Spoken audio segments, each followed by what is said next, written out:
Welcome to another episode of Ordinary Guys Bourbon. Today on the program, a very special guest, a person who's anything but ordinary, Mike Franciskovich. Mike, welcome to the show. Tell us a little bit about yourself. Hey Dave, I'm Mike Franciskovich. So machinist by trade, just an ordinary guy. Work, drink, fish, ride side-by-sides, boat. That's pretty much, that sums it up for me. So a machinist, I mean, this is a skill, a trade, Yeah. right? But the popularity of becoming a machinist is diminishing in society. It is a dying breed, Right. Very dying breed. No one wants to be a machinist anymore. So I went to school, high school actually.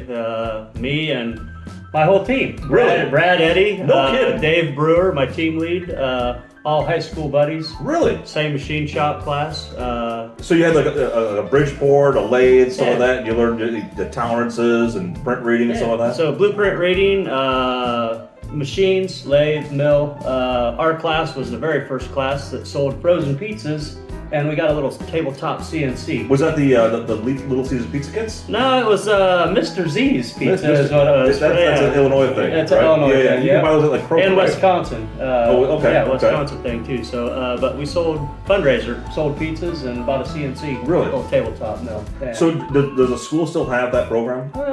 They do have the program. I'm not sure what equipment they have. But for a while, it's like, because we had vocational programs when I was in school, Mm-hmm. right? And the people that were in those programs, were people that were smoking pot behind the, under the Yeah, bleachers. well, I mean, for glaucoma maybe, Yeah, right? But, yeah. But it seems like for a while, like, and I don't know when you graduated. I was graduated in '96 from high school. So I graduated in 1990. My dad was So actually real close. Yeah, tool and die maker. So Really? Yeah. So Talk about a unicorn. Find Yeah, a tool so- die maker nowadays. yeah. So right? he was actually tool design.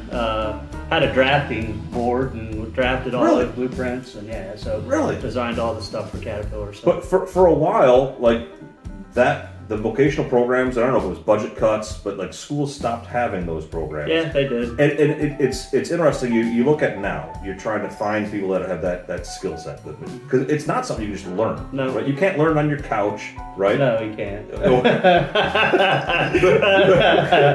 it's not something you just like. Oh, I'm gonna go ahead and run that CNC. No, you right? can't do It's that. not just knowing speeds and feeds. It's knowing climb milling. It's knowing how how to read the print, knowing how the material's gonna interact, how to Yes. fixture the material. It's not simple. No, it's not. Right? Simple. It's a skilled trade, just like they say, right? But it's going away. It is, and unfortunate It really is. for America, Yeah. and anywhere else, I guess, for that matter. Right? There's an emphasis on at least we've had an emphasis to try to put on apprentices, Mm-hmm. right? And I hope that we start to rotate them through the machining shop, so we start to develop some more. Maybe find one or two that really take a passion to it, Yep. and you can go ahead and cultivate that and foster that. It's not just hitting the go button. No, right? it's not. Taking someone else's But program. No, you know? it's a like I said, it's a skilled trade. Yeah. It's some of the work that I've seen you guys do has been incredible. Yeah. Right. And I value that. So I appreciate what you guys I feel like do. our team that we have at Rivian can make anything. We might have to edit that out. We Yeah. usually don't talk. We All don't right. talk about politics All right. or religion. All right, Yeah. we can edit that out. Yeah. We won't. We won't. But our team, I'll put my team against anybody. They- We can make they really are anything, great. right? So yeah. So let's talk about this bourbon we got today. This is a bottle you picked up at the Canton Bicentennial Festival. Yes. Right. Yes. And I did some research, as I do, and my notes aren't that great. I had to dig pretty deep, but I've got 2 pages. Don't worry. There's not a lot of information out on it. This is a treat. Big Creek Mill is a bourbon that's so limited, so exclusive. I couldn't even find a suitable bit of clip art online when putting the video together. So when you see the splash screen, usually I have the name of the bourbon, and in season 2 I've added with the guest's name, and then I've got a picture of the bottle. I couldn't find clip art. And I'm not smart enough or good enough to like take a picture with a white background to be able to say I'm gonna Photoshop this in it. Yeah, me neither. So it's just a generic bottle of bourbon. It's that rare. Yeah. But this is a special product that was crafted for the bicentennial celebration of Canton, Illinois. This specific sample is bottle number 185 that was produced and procured by you. Well, produced by someone else, but procured by you a few weeks ago. Yep. So what can we find out about Big Creek Mill Bourbon? Not much. Not much. But that makes us that much more interesting. What I'm about to read. According to Google Gemini, it's a limited edition bourbon aged 10 years, and that's what it says on the bottle. Yep. Crafted by Big Creek Distilling Company in Dahlonega, Georgia. That's what it says online. That's news. Yeah, well, the bottle states it was distilled in Tennessee, so that's wrong. So strike one for Google Gemini. AI doesn't know everything.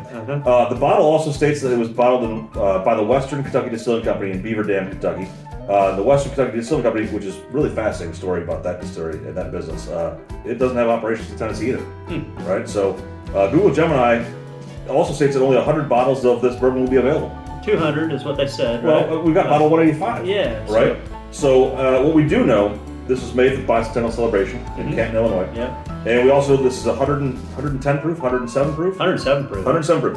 And the bottle confirms the liquid is aged 10 years. The bottle does have a very tastefully written tribute to the past, present, and future of Canton, Illinois on the back. Yeah. It is said that, Canton, Illinois was founded in 1825 by Isaac Swan. Do you live in Canton? I do live in Canton. So you know this. This is all old news for you. Bits and pieces, yes. So Isaac Swan, he built a sawmill on Big Creek. So it's kind of going together with the name. It's said that Swan also named the city Canton because he thought it was the diametrically opposite of Canton, China. It's also called Guangzhou, China. Swan was very wrong. The diametrically opposite city of Canton, China, is somewhere in Argentina, near Buenos Aires, right? I mean, if you think about it, like, China, we're in the northern hemisphere here, right? Absolutely. And so, like, the opposite had to be in the southern hemisphere. Yeah. Right? That's how the globe works, right? Yeah. The founders of Canton, South Dakota, made the same mistake several years later in 1881. In fact, at least 20 other states in the U.S. are named Canton, including states, cities or townships in Arkansas, Colorado, Connecticut, Georgia, Indiana, Iowa, Kansas, Kentucky, Louisiana, Maine, Maryland, Massachusetts, Michigan, Minnesota, Mississippi, Montana, New York, New Jersey, Ohio, and South Dakota. All have a Canton. All have a Canton. Yeah. And I wasn't going to say this, but Canton, Illinois was founded before Canton, Michigan.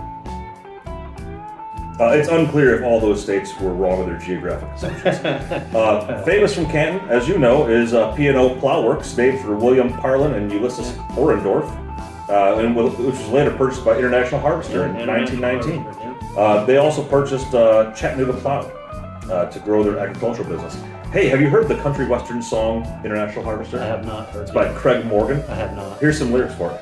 I'm a God-fearing, hard-working combine driver, hogging up the road in my plower, chugga-lugga-lugging 5 miles an hour on my International Harvester.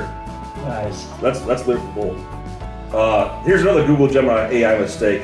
Gemini also reported that Canton, Illinois was home to William McKinley's law office. That's our 25th president, one of 4 sitting U.S. presidents that were assassinated. And then McKinley's body was returned for burial after his death. But he was born actually in Niles, Ohio, and was later rested in the McKinley National Memorial in Canton, Ohio. Interestingly though, in the 1896 election, McKinley defeated Democratic rival William Jennings Bryan, who was from Illinois. See how that all comes around? So you can find some other, probably more factual information at cantonillinois.org. Yeah. So Mike, you mentioned that you heard this spirit was distilled by the George Dickel distillery. I did hear that. That's in Tennessee. That would line up. So what's the story there? How did you hear that? So a guy I went to school with, I don't want to mention no names, of course, but a couple guys, 2 years older than me. The story I got 2 weeks ago was they bought a couple bourbon barrels and went to Tennessee and talked to the company and ended up having them make it. Did all the tasting, had them. I guess they picked the flavors that they wanted and they blended it together. They blended it together and let it sit, right? So that's the story I got. Are those the 2 mysterious Canton natives that were also the spearhead the liquid's creation? They are. Because like looking online, you can't find anything about this. No, you can't. It's super like cloak and dagger. Both guys I went to high school with, they are a couple years older than me, right? Okay. But, yeah. So that's all I got when we went and picked this up at the tasting the other day. So where was the tasting at? They had an official timeout. It's a bar in Canton. I love that. Yeah. I love that. Yeah. Like here, like 200 years, we're celebrating this. Where we're gonna celebrate? Yeah, let's go to the bar. Let's go to the bar. Let's go to the bar. Yeah, why I love not, that. right? Yeah. So they celebrated, and it's a whole 2-week thing, I think, coming up June like 20th, 28th type of thing, an 8-day celebration for the town. More whiskey, other parties as well. So we'll see how it goes. Oh, there's more parties. Yeah. Bottle one out of 200 went for $600. At Really? The tasting. Yeah. So. And I think I read that all the proceeds go to the Canton. Maybe it says it on this. All proceeds benefit the Canton Bicentennial Committee and help fund upcoming bicentennial events. Oh, there you go. So that's pretty cool, right? So these two guys, they went ahead and got this made, right? Took it upon themselves. Took it upon themselves. Yeah. A barrel maybe yields 200 bottles out of one barrel, right?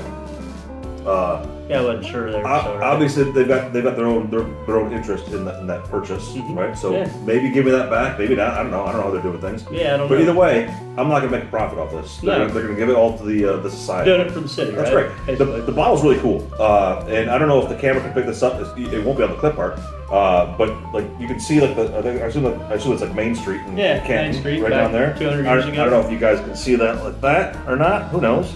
But nice bottle. Let's get into the spirit. Yeah. So we start with the neat sample. Mike, cheers to you. Cheers.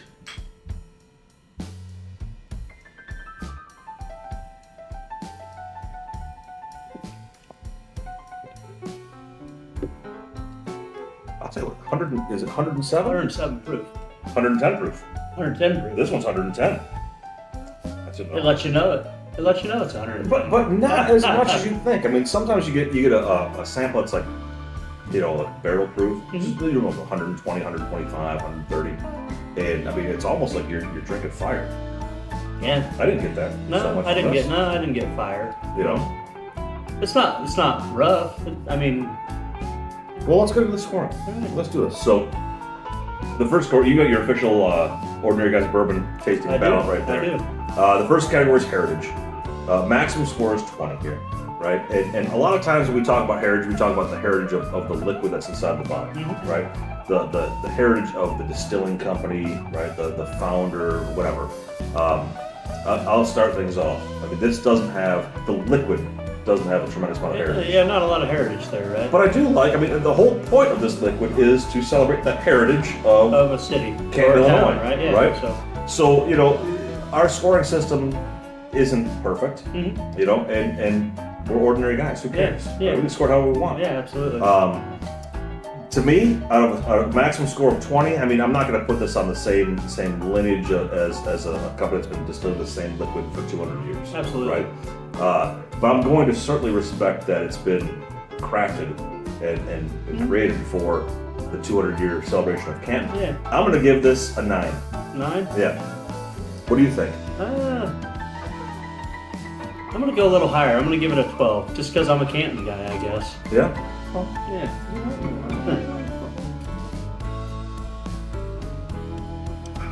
The next category is taste and drinkability. And you're not a bourbon guy as the default. I am not a bourbon guy. Right. Oh yeah, So I'm a beer guy. you get home. Maybe once a week you maybe get home. And it's like it was a long day. And that one time a week you maybe like crack one beer or something like that. Yeah. But you never go like Or 10. It's been a long day. I'm gonna crack a bourbon. Yeah. Right. You're not that guy. I'm not that guy. But I'll tell you what. As you get older, you can drink more bourbon before you have to start going to the potty. Yeah. You know. Yeah. The cheat code right there. Yeah, absolutely. But taste and drinkability for someone that's not a bourbon drinker, but you've had bourbon before, Yeah, obviously. absolutely. You know, what do you think? It doesn't taste bad. I'm gonna give it a solid, probably 14 on the scale. I don't think it's bad. This goes up to a maximum of 40. Oh, 40. Yeah, I know. Oh, yeah. Wow. Well, I'm gonna go way up. This is more. Yeah, this is. If you want to give it a 14, I'd be like, No, wow, that's really I thought we were going 20 again. No, they're all different. And I can't see that number really, so. You want to borrow my glasses?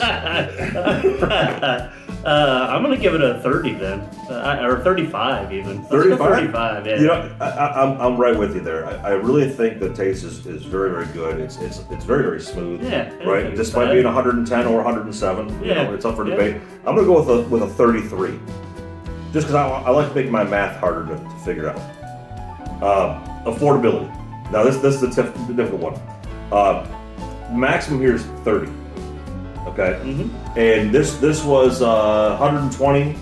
It was 120 at the festival, but you charged me 125. No, 120. You gave me 120. No, I did. You're right. 120. I can cheat you out of $5. But here's the thing. You know, so when Kevin Irby, he was on the program, and he was on the program for it was like a military themed offering, and I think that bottle he had, it was Heritage Distillery. And it was like $90, but they had given like $10 back to all these nonprofit organizations that were for the wounded warriors, whatever else. And then we had another bottle, 4 Branches, with Scotty D. Rice, which was on season 2, episode 1, if I recall. And similar thing where they started the company in honor of one of their fallen friends, and give a tremendous amount of money back to nonprofits. Nice. And so in my mind, as I was doing the math for this, I was saying, well, those were $90 bottles, but they give $10, $20 back. So it's really like a $70 bottle with a $20 nonprofit donation. This one, $120, but if all the proceeds are going back to the city, is it really a $120 bottle?